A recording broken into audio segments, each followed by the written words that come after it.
Hello, hello. Whether you plan on doing your own press or working with a publicist, you need to understand how press actually works. Because if you don't, you can't brief a PR person well, you can't tell whether the one you're paying is any good, and you certainly can't do it yourself. After 35 years of generating press for individual artists, commercial galleries, biennials, festivals, and an institution with 2.5 million visitors a year, I'm sharing what I've learned about getting work covered and what most artists get wrong before they've written the first line.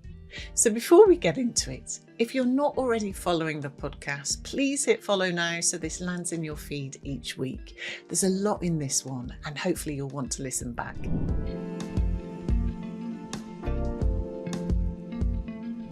We recently brought 2 specialists into the coaching membership for separate expert in residence sessions on this exact subject.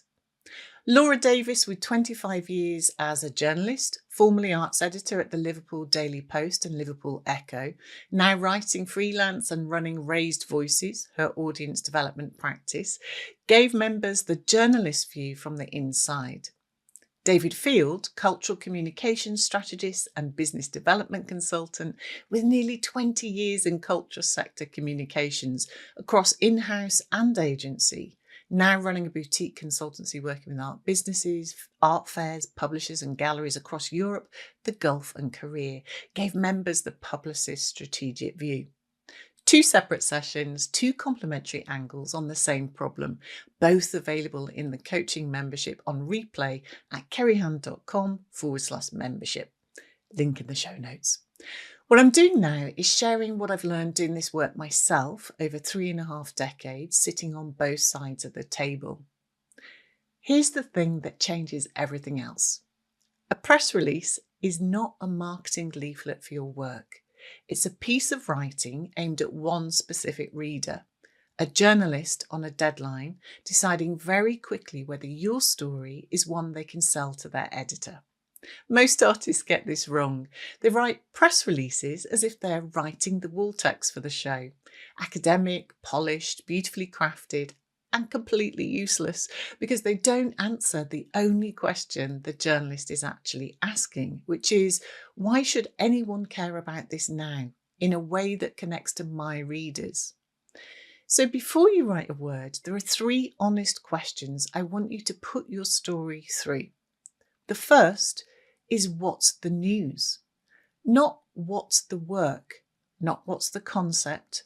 What is the actual piece of new information here? A date, a place, a number, a first, a return after 10 years away, a collaboration that no one saw coming.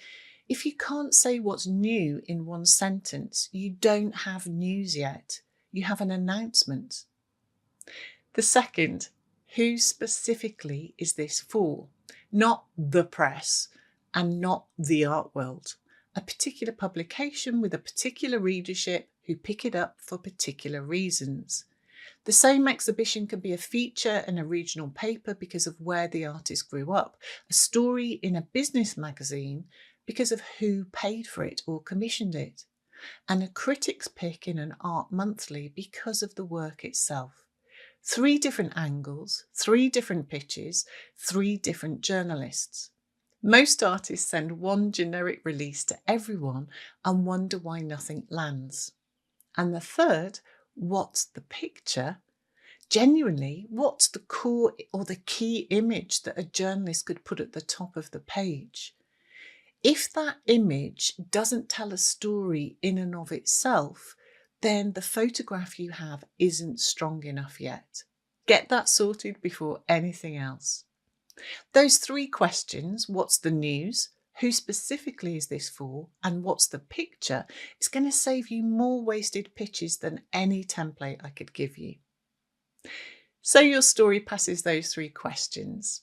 Here's how you actually generate the coverage.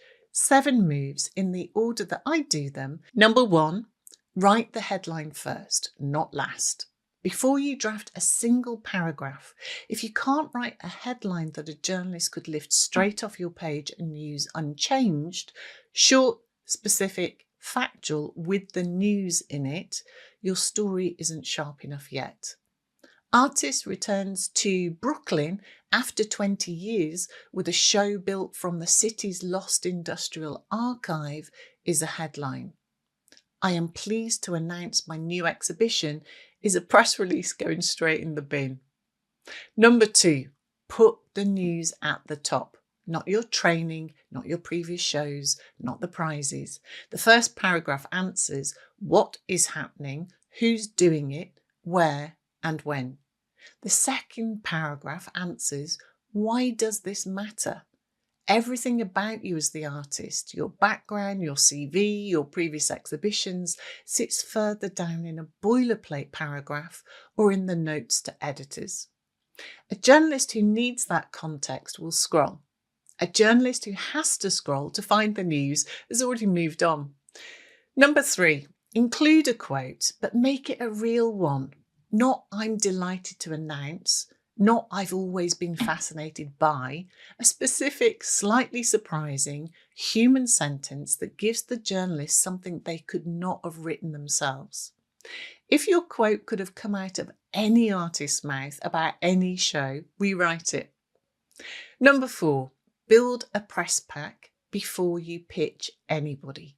Short bio, long bio, artist statement, 3 to 6 high-res images with captions and credits, selected exhibitions list, the press release itself, your contact details, and where relevant, your gallery's contact details. All in a single shared folder, link working, permissions open, files actually downloadable. I've lost count of how many artists pitch a journalist and then realise their Google Drive isn't set to public. Sort that before you send anything. Number 5, make a wish list of named journalists, not a generic media list. 10 to 15 writers by name who already cover work like yours. Read their last 12 to 18 months of bylines. Notice which angles they take, which artists they cover, which institutions they trust. You're not building a contact list, you're building a working understanding of who covers what and why. Number 6, when you pitch, write to a specific human being. Reference something they wrote that you genuinely engaged with, not as flattery, as evidence that you understand what kind of story they tell. Give them the news in 2 sentences. Give them the link to the press pack. Offer one specific thing they could do with it. An interview slot, a studio visit, an early view, an exclusive on one angle. 3 or 4 short paragraphs total. Send it Tuesday or Wednesday morning, never Friday afternoon, never the day before a public holiday. Number 7, 1 follow-up after a week, then stop. If you hear nothing, move on. The silence is not a verdict on you or your work. It's the maths of how many stories cross a journalist's desk in a week and how many of those they can physically write. Most pitches don't land. That's the job. Pitch the next one now, the thing that nobody tells you, which I want to tell you because I've made every mistake on this list more than once. Press is not the goal. Press is a byproduct. The goal is to build the kind of practice, the kind of story, and the kind of relationships that make press almost inevitable. Artists who have those things tend to get covered. Artists who have brilliant work but no story around it, no infrastructure, and no relationships tend not to. That isn't fair, it's just true. And the deeper move here, the thing to take from this episode if you take nothing else, is that journalists are not gatekeepers to be conquered. They're working people doing a hard job in a shrinking industry, looking for stories that will land with their readers. Publicists, the good ones, understand that completely. That's what you're paying them for. Not access, but story shaping. If you can give a journalist a clear story, a strong angle, good images, a useful quote, and a press pack that works, they will want to work with you. Not because they owe you anything, but because you've given them something they can use.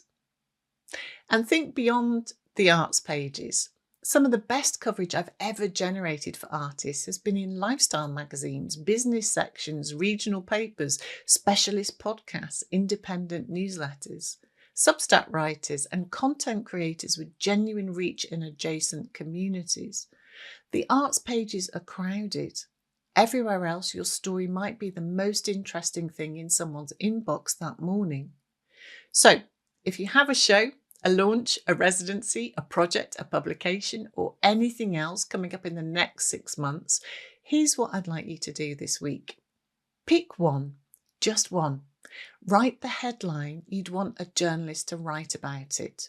If you can't, your story isn't sharp enough yet, and that's useful information.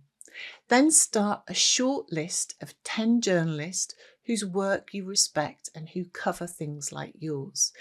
And thanks to the social media, whether it's Twitter, Instagram, LinkedIn, or whether you decide to use Claude AI to help, find your people. If you research the ecology around your work, so other artists who have had press like yours, arts institutions, or places that really connect to the kind of topics and themes that you're interested in, there will be a trail of people that you could read and learn about. You have to read people's work before you send anything. While you do that, get your press pack together. The bio, images, statement, contact details in a single shareable folder that actually works when someone clicks it. That's most of the work. The rest is showing up consistently, being human, and not taking silence personally. I hope this has been useful. If you want the text version of all of these shorty episodes and the rest of my weekly lessons for working artists, subscribe to my newsletter Beat the Block at kerryhand.com/subscribe. It's one short letter a week, Beat the Block, practical things you can actually use. The link is in the show notes. Thanks for spending time with me. Until next week, keep making the work that only you can make. Thanks for listening.